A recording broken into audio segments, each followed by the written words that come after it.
إذا المرء لم يرضى بما ربه وهب فلن يغنه مال وإن زاد ما كسب. فكن راضيا ترضي الإله بأمره فدرب الرضا نور ونبت الرضا ذهب.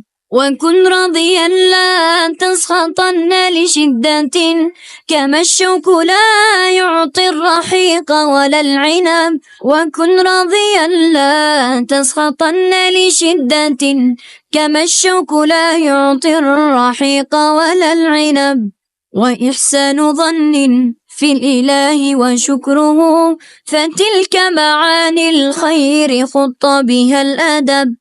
إليك غصونا دانيات قطوفها ومنبع خيرات يفيض وقد نضب. سلام وإحسان وصبر وجيرة وأفعال خير تستزاد بها الرتب.